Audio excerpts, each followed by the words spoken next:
All right, so a couple of orders of business first. My talk title, Ember, the Magic Demystified, right? Sounds very broad, very something that everyone in this room and probably watching remotely or whatever want to know. But before we get to the details, let's talk a little bit about me for a minute. I am Ember core team member, basically open source freak. I do an insane amount of open source stuff, and happy to be on the awesome Dockyard team. All right, so next, I want to call out this awesome polo shirt that I'm wearing, right? And then I want to call out what Tom Dale said to me when I suggested that we get them put together. So he says, not much of a polo shirt wearer. It might be nice to buy as a retirement present for myself because I'm sure I'll be into polo shirts when I'm 85. So everyone go on DevSwag and buy one to prove him wrong. Number 2. You can't see the domain name very well, but this is something Alex Matchner put together. The number of people who understand embermetal.com. 4. So I asked for a list, and he said that basically you just get to know your index if you ever make the list, which means that I'm not there yet. Which means basically I'm not qualified to give the talk title that I suggested. So strike that. The other fact is, when I looked at the schedule when it was originally posted, I was from 11:30 to 1. And I'm like, okay, 2 hours or an hour and a half, whatever, I can do this. And now it's like, 25 minutes, so we'll see. Okay, so strike that. We're just going to talk about the sort of naming magic. We're not going to go super deep into the resolver itself or the container. I believe Robin's going to go over some of that in his talk, and I know Joe talked about some of it this morning as well. I'm more talking about specifically how we go to look up routes and like looking up from the route that you specify in your router map to the templates. Sans the resolver, which is a huge portion of that, but there's a lot of specific details to cover as well. So basically in Ember, this is something that a lot of people think is sort of magical, the way that the names get throughout the system and like this automatic convention over configuration sort of stuff. So this is kind of a big sticky wicket for a lot of people. I did a Twitter poll leading up to the talk, and I said, hey, tell me the things that are the most magical to you. And probably 90% of the responses were related to naming and how things get glued together. So I think hopefully you guys will find this interesting. Another thing to note, there's a lot of code. There'll be a lot of code in the slides. I'm actually going to walk you through snippets of sort of what is actually happening in Ember, the internals. I tried to link the actual files and list where the things are coming from, but if there's any questions, obviously you can shout them at me and I can ignore you. So the first thing, what are the things that get looked up when you have a route? Basically, you've got the route, controller, view, template, all that stuff kind of gets automatically taken care of for you. So we put something like this in your router map file, right? In your app router.js in Ember CLI app, which you should all be using. You say this.route posts. How does this and a template make it so when you go to the URL, you actually see some stuff? How does that happen? Okay, so the first step is we do application create, and this is, again, almost all the examples are Ember CLI related examples. So this is what it looks like. I abbreviated the class name because it wouldn't fit on my slide. So application create eventually gets called did become ready on the application instance. So there's a bunch of stuff happening here. Basically, set up event dispatcher is going to set up the dispatcher that's listening for the jQuery events, well, the DOM events, not jQuery events. And then we trigger ready, which is a user hook, and then start routing. And that's the thing we're going to talk about. So in start routing, the first thing we do is we call the constructor of the router's map function. So when we go into the map function, we'll see basically something like this is happening. And this took me a minute. I stared at this, and I'm like, holy crap. That's how application's the top of everything, and that's why everything bubbles up the application. I had no idea until I was preparing for this that is why application's bubbling. If you see, the thing you're passing to a router.map is getting nested inside this .resource application. That's why application route and index route end up being above your stuff, which is pretty nifty. I had no idea. So anyways, little tidbit. Okay, so then the router sets up we call setup router, which is going to set up the router.js, the microlib that Alex has been doing a ton of work on lately.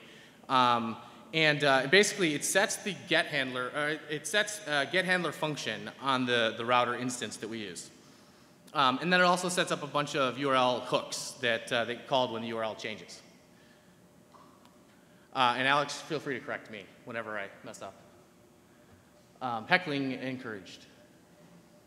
So, okay, so here basically, this is the get handler function. There's a ton of stuff on here, but I should have a pointer thing. Okay, so basically what's happening is we do a container lookup to get a default route. So we're looking up this route basic here, and then we look for a route that you've defined here, which is unfortunately right on that cutoff there. We look for the route that you've defined, and then if we don't find it, we automatically register a default here, right? So this is how, like, if you don't define the router file, you're going to get one kind of auto-generated for you. This is a theme. You guys have all noticed it. You don't have to define everything. If you don't need a controller, you don't need anything other than the defaults, it's going to kick it out for you, and it just happens. And this is basically how that's happening. And you'll see all throughout all the route controller view, all of that stuff is actually happening for you. Okay, so now the router map sets up the handlers. The router.js handles the actual route transitions, and so maybe that's magic, maybe it's not. I don't know. Ask Alex; he'll tell you. He's back there. It's certainly very nifty. It's really cool. I took a lot of time this weekend and the last couple of weeks and this weekend to kind of deep dive and try to wrap my head around what's actually happening here. And it was really informative. And it's actually pretty straightforward until you get to the promisey stuff, and it's like, boom, you got to ask Steph what's going on. Okay, so basically what we just went over essentially is you set up the router map, and that's where you're defining your callback, your routes that ended up getting seeded to the router.js instance. Then the router handles the actual transitions. Our route is triggered. The new route is entered, and the router.js instance calls the get handler hook that we just set up, which is then going to look for a route named posts, and if it doesn't find it, it'll call default route or a basic route extend. That's basically what's happening. So now we have a route instance. Like, now what's happening, right? So like, how does this go from here to actually doing anything that I define in my route? So the first thing, well, there's a number of things, but router.js is going to invoke a whole bunch of hooks in the route. So the ones that we're all familiar with, probably define all the time, is model, before model, after model, redirect, activate, things like that, deactivate, those kind of things. Serialize, whatever, a whole bunch of them.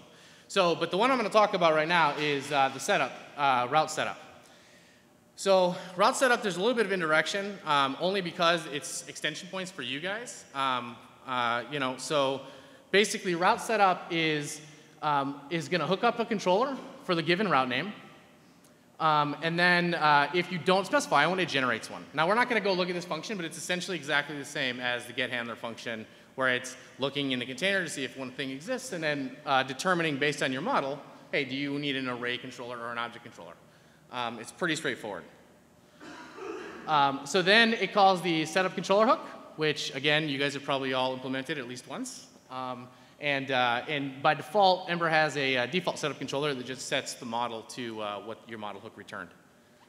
And then we call render template here. This is where it starts getting really interesting, and a lot of the stuff kind of gets hooked all together. So in the render method, I'm sorry, let me back up for a second.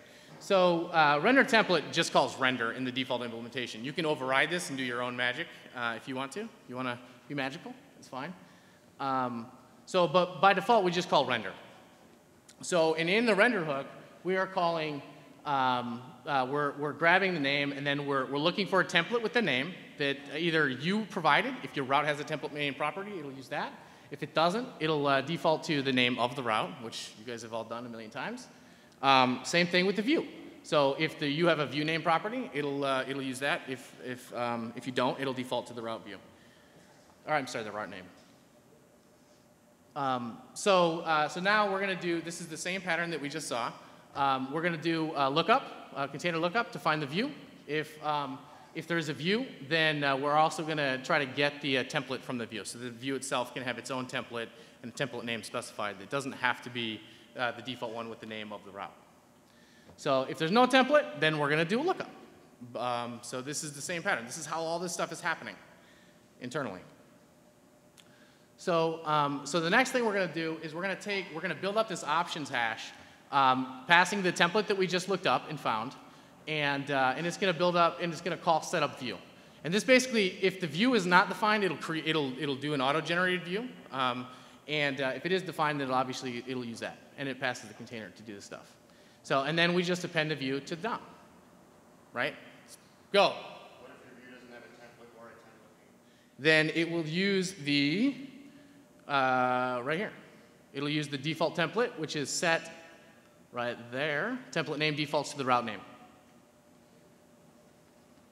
You get special bonus points for asking the first question. Okay, so basically the files that we've looked up here are app routes posts, app controllers post, app views post, and app templates post. And it's not been that much code. Obviously, I shortened it a little bit, but there's some asserts in there to help people out if they make simple mistakes or typos or things. But it's actually real code. It's basically exactly what's happening. I just had to shrink it to make it fit on slides. Okay, so app routes post, we looked that up by going router container lookup route name, right? So we've talked about this a few times, right? So then controllers, we looked up, again, same exact thing. We're calling generate controller, and it's going to do container lookup, controller : the name. Again, same pattern, same deal. Now the view, same thing, right?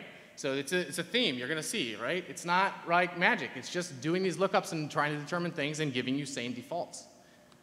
And then the template, same thing. So we do a container lookup here for the template name, and then if not, we'll generate one for you.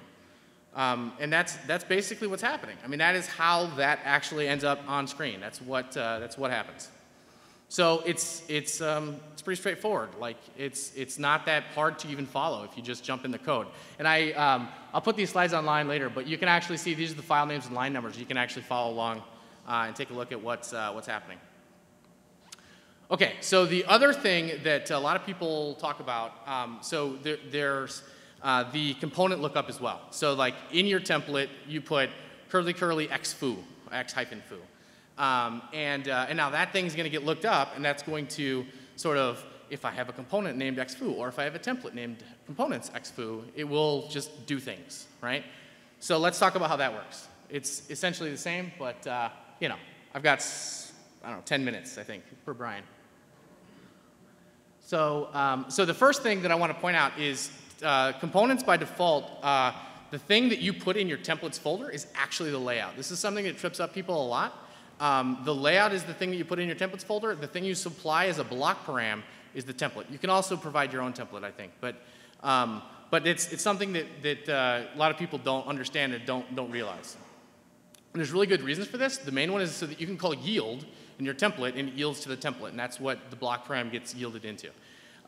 So that's a whole other story, a whole other talk, but that's just something that folks don't know.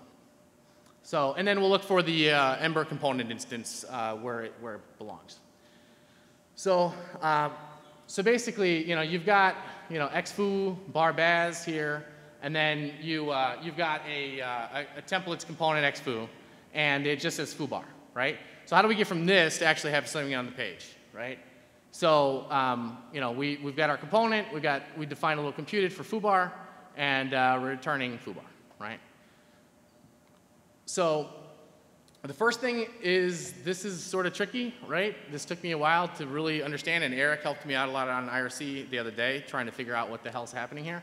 But basically, we are setting up our own, we're modifying the ID nodes, and I'm sure I'm going to butcher the language here, but we have it invoke this triage mustache function, a helper, so we can basically hook in and figure out what to do, right? So, so this happens. This is sort of a little like AST like weirdness. I don't know, don't ask me. So okay, but now this is what's straightforward. So in triage mustache, we're basically calling resolve helper, which is just a little helper method, and when we give the options back to the thing and the property that we looked up. So then in resolve helper, we're doing we're grabbing this component lookup class factory that is registered by default when Ember boots. So in component lookup is kind of a special thing. So it's a little bit of a hybrid. It's essentially mocking the container to do some extra stuff, to help us out. Actually, it's not mocking. It's doing extra magic. It uses the container internally. So if component lookup returns a component, then we call make view helper and then register the thing. So actually components go from actually get registered as a helper after they've been compiled with make view helper, which is kind of nifty. I didn't realize that. And before this snippet, there's actually a guard that'll check, if a helper already exists. So it's not going to fall through and do all this if the helper's already registered. So it's pretty nifty. Okay, so component lookup factory. This text is a little too low on the screen, but whatever. So basically, we're grabbing the full name of the component. We're then building up the template name, which is components / the name. And then we look to see if there's a template registered. If there is a template registered, we inject the component with the layout that is the template. So the component itself doesn't actually have any clue what its template is, fundamentally. It doesn't know. If you boot a component, it's not going to know its name. It's not going to know the name of its template. It just has no clue. So the component lookup, when you invoke it from handlebars, this is actually getting injected for you into your component. So that's how that actually ends up happening. So it's kind of it's another little trick. So it's pretty cool. So yes. Is that the component container or the global container? So this is it's the global container of your app here, this here. And it's, so you call component lookup factory, or component lookup factory, similar to how you'd call lookup factory on the container, but it's actually buffering to the container to do the actual lookups here. And I think there's another slide that has more container lookup stuff on it. But the whole point is it's doing this extra stuff to inject the template name into the layout property for you. So again, otherwise the component template would never be wired up unless you specified template name, or actually layout name, in each of your components, which nobody wants to do that. So basically, so then we're actually looking up for the component itself. This is the actual component, like JavaScript component, not the template. If either the template's registered or the component is found, then we're falling in here. So if there's no component, if you only have a template, it registers a default component for you, just like the routes or the controllers do. So you don't have to have a component JavaScript class. You can just have a template. It works fine. And that's how this is happening. So yeah, and then we register it and then we look it up. So and after this, you can't see, but it returns. So basically, this is the same deal. So we looked for components xfoo. We looked for templates components xfoo. And the way we did the xfoo component is we just did a lookup factory on the container. The way we did template xfoo, we just did a lookup. Well, yeah, right here. And then we inject the layout of the template name. So that's basically what's happening. So now, I ask you, does that seem magical? No, it's just JavaScript. Done.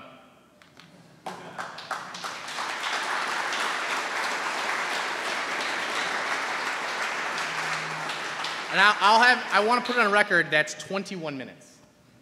See, less than 25. So I have 4 minutes for questions. All right, so I know people ask questions already. Are there more I questions? have 4 minutes. Here we go.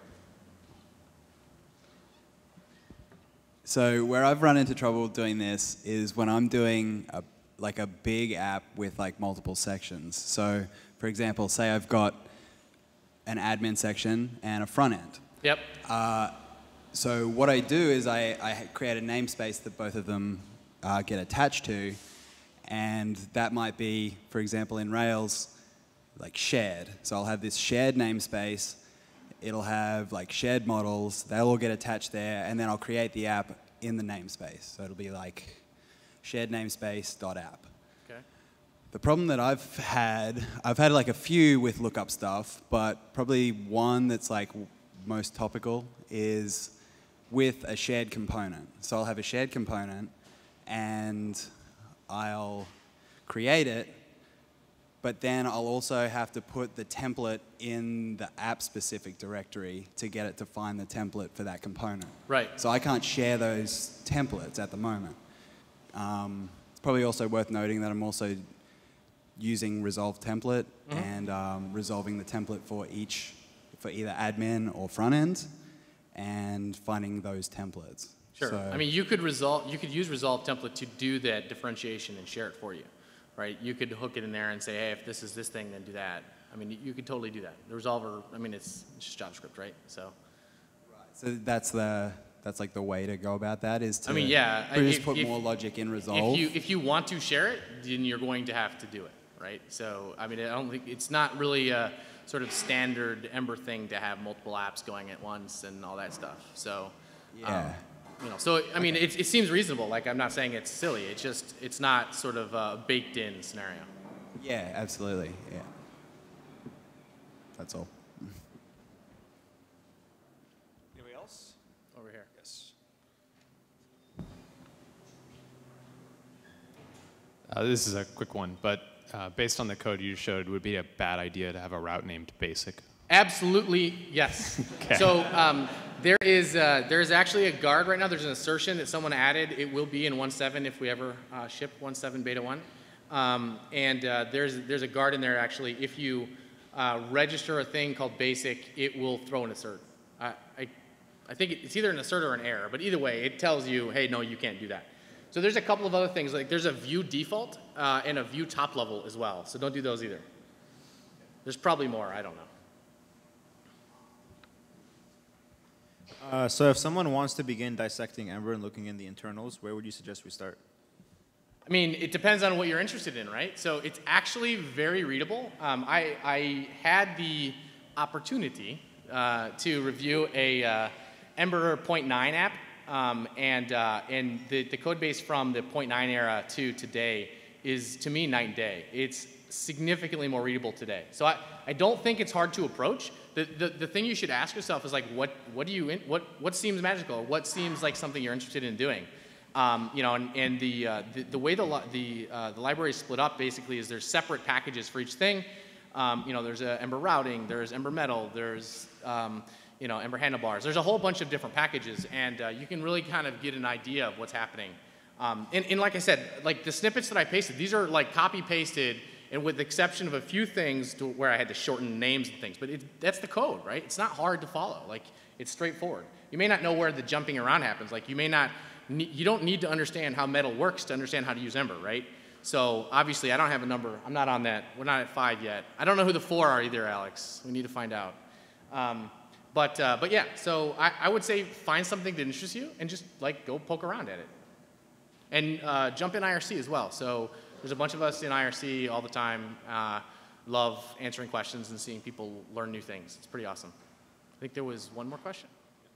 So just one more question, a bit of a philosophical question. So we have default settings for most of our routes and controllers. So if you just go by the defaults we have names for them. One of the things we do not have conventions around is item controllers. And I find when I'm writing an each loop, I'm lacking a name to do that. And I wonder if there's a philosophical reason why we chose to make that an explicit injection rather than having it set up so that if you had a controller name something, that your each loop would automatically find that controller. So I don't know. I can't tell you if there's not a specific reason, but I can certainly tell you that like I find myself in a scenario where I use multiple different item controllers in certain cases. If we had auto naming and things got concatenated automatically, like that would clobber each other, things like that. So the other thing is, I don't think that I don't think, I think that it's a little bit better to explicitly say which one, like which item controller, personally. That's what I find myself doing, either in the template or in the controller itself. But you'd have to ask some of the old guard. I'm new here, so they don't tell me the old secrets. Any more questions? Yes.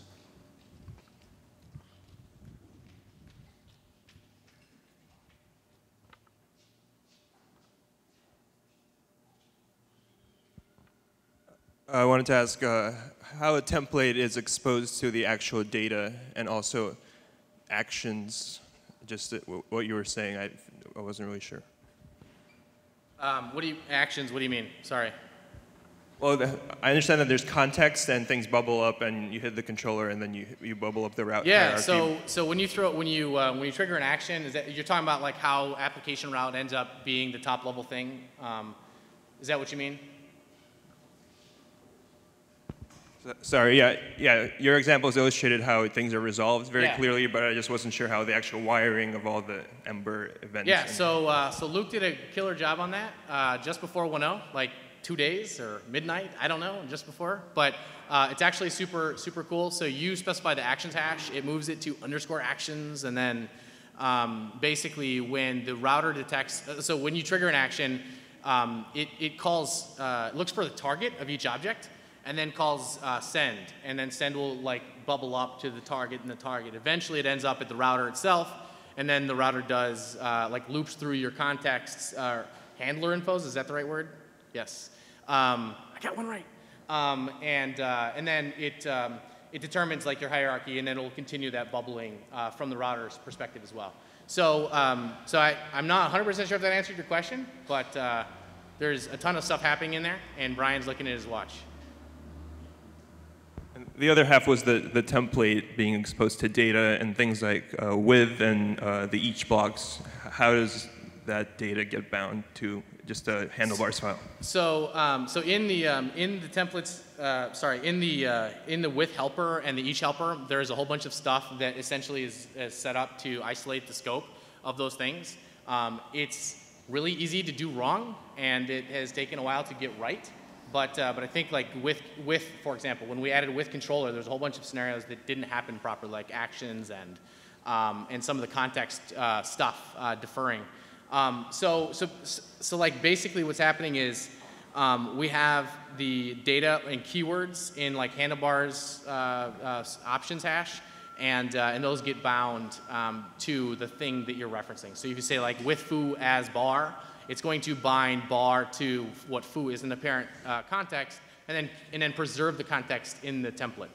Happy to walk you through it. It's non-trivial to just like spit it out, but I'd love to walk you through it. All right, I think we'll cut questions off there. Thank you very much, Rob.